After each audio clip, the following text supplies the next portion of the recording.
Magandang hapon, Malacanang Press Corps at welcome muli sa ating press briefing ngayong araw, December 14, 2023. Sa ikalabing-dalawang pagpupulong ng National Economic and Development Authority o NEDA, inaprubahan ni Pangulong Ferdinand R. Marcos Jr. ang draft executive order na nagpapalawig sa Reduced Most Favored Nation o MFN tariff rates on meat of swine, corn, and rice. Inaprubahan din ng Pangulo ang ilang infrastructure projects at plano gaya ng Dalton Pass East Alignment Road at ang master plan on the High Standard Highway Network Development.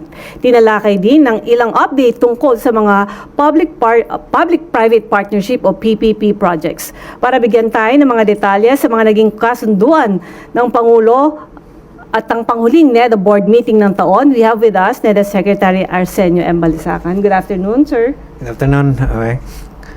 Good afternoon, members of the Malacanang Press Corps. This year has been very highly productive for the NEDA board, as we were able to convene at least once a month, making it the most regular series of NEDA board meetings in recent times. This demonstrates President Ferdinand Marcos Jr.'s strong recognition of the importance of expediting the approval of game-changing projects that are crucial to social and economic transformation for the Philippines. Following today's meetings, which is also the last for 2023, I am pleased to announce that the NEDA board has approved 4 high-impact projects, plans, and policies. First, the NEDA board confirmed the construction project of the Department of Public Works and Highways for a 23-kilometer 4-lane alternative road to bypass the existing Dalton Pass in Central Luzon, particularly during road closures due to calamities. With a cost of 67.4 billion pesos and an expected completion by 2031, the project will facilitate the seamless transport of people in the delivery of essential goods and services within the region. Second, the board endorsed the proposed executive order to extend the Reduced Most Favored Nation or FMN tariff rates on selected commodities covered under Executive Order Number 10 Series of 2022, including pork, corn, and rice, until December 31, 2024. Thus, the tariff rates for pork will remain at 15% in quota and 25% out quota, corn at 5% in quota and 15% out quota, and rice at 35% for both in quota and out quota for the extended period.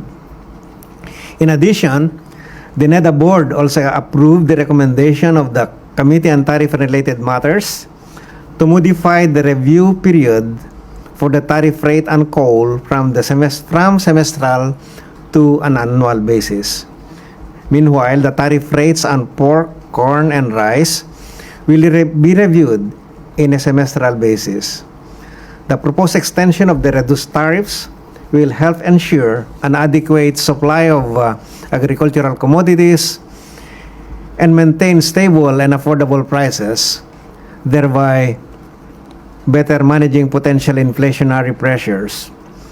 We'll also be able to encourage alternative supply to diversify the country's market sources and establish a forward-looking trade policy that will allow effective and timely response for possible supply and price shocks brought about by major challenges such as the worsening African swine fever or ASF, anticipated impact of the El Nino phenomenon, and continuous increases in commodity prices in the world market. Third, the NEDA board also confirmed the second phase of the master plan on high standard highways or HSS network development of the Department of Public Works and Highways. This aims to provide a higher quality, high standard highway network for faster, safer, more comfortable, more reliable, and environmentally friendly road transport supporting the goals of rapid, inclusive, and sustained economic growth in the country. The master plan has identified 53 Class 1 projects that will be implemented in the short term, meaning to be completed by 2030, medium term, meaning to commence in 2030 and to be completed by 2035, and long term, meaning to commence in 2035 and completed in by 2045. These projects will support connectivity for economic growth and development, efficiency in reducing traffic congestion, environmental sustainability, and social acceptability. Lastly, the NEDA board approved the 8-point action agenda of the Department of Health's medium-term strategy for the health sector from 2023 to 2028. Aligned with the Philippine Development Plan and the Universal Healthcare Program, this action agenda contains priority strategies for the health sector that are divided into 3 major parts dedicated for every Filipino, every community, and every health worker and institution in the country. It takes into consideration the current health outcomes, lessons that can help improve our health systems as exposed by the COVID-19 pandemic, and the implementation of the Mandanas-Garcia ruling. During the meeting, the NEDA board also received updates on previously approved PPP projects, namely 1. The University of the Philippines General Hospital or UPPGH Cancer Center Public-Private Partnership Project is currently undergoing procurement in accordance with the BOT law. 2. The Tarlac-Pangasinan-La Union Expressway Extension Project is currently undergoing a Swiss challenge. The contract may be awarded in March if there is no challenger, or in May 2024 if there is a challenger. 3. For the solicited proposal to rehabilitate, operate, expand, and transfer of the Ninoy Aquino International Airport PPP project, the deadline for the bid submission for the project is on December 27. 4. On the upgrade, expansion, operation, and maintenance of the Laguindingan International Airport, negotiations between the DOTR and Civil Aviation Authority of the Philippines or CAAP and the proponent were conducted from September to November 2023. The award of the contract is expected to take place between May 2024 and February 2025. As for the Dialysis Center PPP project for the Renal Center facility of the Baguio General Hospital and Medical Center, the bidding for the project is targeted to commence before the year ends. Finally, as for the upgrade, expansion, operation, and maintenance for the Bohol Panglao International Airport, negotiations between DOTR, CAAP, and the original proponent has commenced in November 2023. The contract award is expected to take place between August 2024 and May 20, and significantly improve the living standards for every Filipino. Maligayang Pasko sa inyong lahat. Thank you, and I look forward to your questions. Pia Gutierrez from ABS-CBN. Hi, sir. Magandang hapon. Sir, what were the considerations of the President in extending EO number 10? Kasama po ba dito, sir, yung expected impact ng El Nino to the agricultural sector next year? Yes, review of the Commission on Tariff and Related Matters is that there are continuing challenges in the global markets. There are supply issues, remaining supply issues. In the case of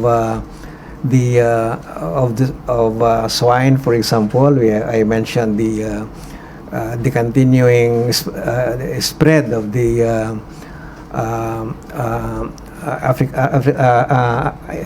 African swine fever, and And with respect to corn and rice, we still see shortages, meaning demand exceeding production, and so that the shortage would have to be sourced from imports, but world prices continue to be elevated, and so to reduce the impact of high prices coming from imported products, we have to extend the validity of the reduced tariffs.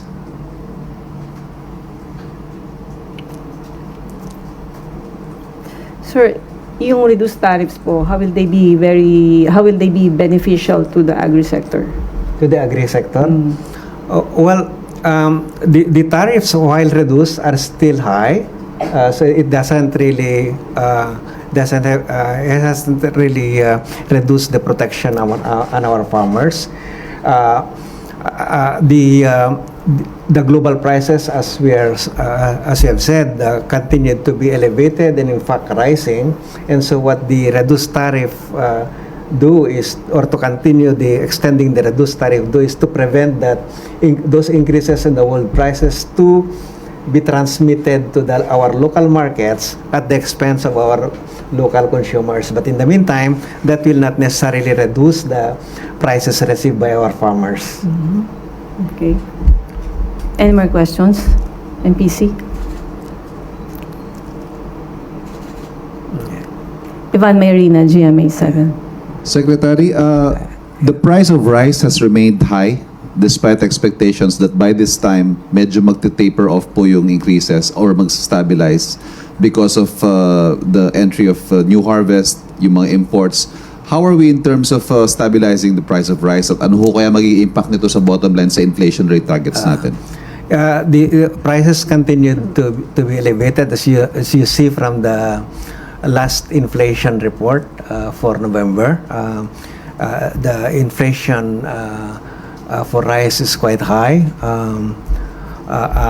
and that is because in the world market prices continue to rise, no? Partly arising from the fact that the world is expecting El Nino that affect most rice producing countries, no? And in fact the bans imposed by India continue and so the world market has taken those into account. So just to ensure that those higher prices will not be transmitted into our local markets, at least or temper the effects of those prices from the global market on our local markets. We need to keep those reduced tariffs. Otherwise, if you don't keep them, meaning the tariffs will now move from in the case of rice, from 35 to 50%. So, world prices are rising, pagkatapos dagdagan mo pa ng another increase in price, di mas lalong mag-spike yung prices paid by our consumers, no? So, we don't want that to happen. And of course, inflation, it will impact also on inflation. Tuesday New, DCWB. Hi sir, Yeah, ito po bang inaasahan nating mas matinding El Nino by next year ay makakaapekto rin ng matindi sa ekonomiya ng ating bansa sa papanong paraan po? Ang ginagawa natin ngayon is prepare for it, no? Prepare for the worst, no? We know that according to the data presented to us by DOST, that the worst will possibly come in April, May, no? When many of our provinces may experience droughts, no? And dry spells, no? So dapat nagpreposition na tayo to ensure that we have enough we have prepared our farmers. We have get our agencies prepare, for example, the mga irrigation systems. They have this time to a number of months to prepare for those, and so on and so forth. No? So the task force on El Nino that our president has created is essentially aimed to consolidate those various efforts of our line agencies, no, to ensure that we are able to mitigate the adverse effects of the El Nino phenomenon, not only on food supplies, but also on water and power and health and public safety in general. Okay. Vance Fernandez, Police Files. Sir, as you have mentioned, how can you try to help how can the government try to help this problem regarding the shortages of the products you have mentioned? Well, yeah. Number one, as I said, we have to prepare well, meaning that in our case at NEDA, just to be more specific, no, we will need to regularly monitor the market supply and demand, the market situations for each of these basic commodities, no, so that we can advise government agencies, the president, the cabinet, and appropriate actions. Na, for example, kung maraming makita natin na napakalaki yung potential effects sa production sa rice, halimbawa, then we need to look at options that we can use, no, we can deploy to mitigate the effects of such say decrease in production, no, and prices and the access to food by vulnerable groups. So we work with we advise, for example, si DSWD to accelerate the deployment of food assistance, food stamps, to ramp up their deployment of food stamps. We advised the Department of Agriculture to preposition by way of importing the expected shortages, so that when that time comes na may talagang shortage, you have enough to in storage, no, to release to ensure that those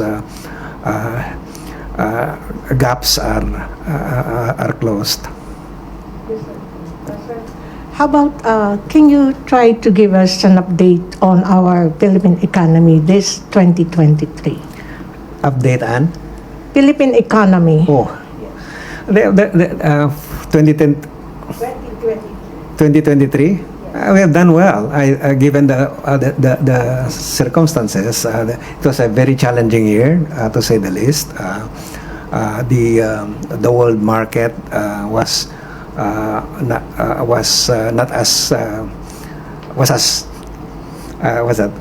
far more challenging than initially expected. Say at this time period last year. Then months later, you saw all these multilateral agencies reducing the growth prospects for practically almost every country and the world in particular. So a much more reduced growth prospect, no? And I said we have done well, because if you look at the way we have performed in relation to our into those many other countries, we have remained among the top performers, economic performers in Asia and in Southeast Asia. She have read the report of ADB yesterday. We remain the best performer in our region. So we have not I've not given up yet the 6% because it is the low range of the or low the low number for the range of 6 to 7%. No, but I'm still hoping that we get at least the 6%. But even if we missed that a bit, again, that we should congratulate ourselves, we should be very thankful that we did not get as much reduction as many other countries. Moving forward, for 2024, we do think that one, we have learned many lessons also from this year, and how to better manage our programs. For example, we had hiccups on government spending in the first half of the year, right? And that really hit us hard by way of growth and the kind of services we're able to provide our people. We have learned our lessons from there, and we would not want to see that repeated in the coming year. No, we have. I think that looking at what our many development observers are seeing and are reporting, they see the Philippines to be a rising star in this part of the world. So we are optimistic, and I think that despite the challenges, we have done well. Okay. Any more questions? Okay, no more questions. That concludes our press briefing this afternoon. Thank you, Secretary Arsenio Balisacan, and thank you, Malacanang Press Corps.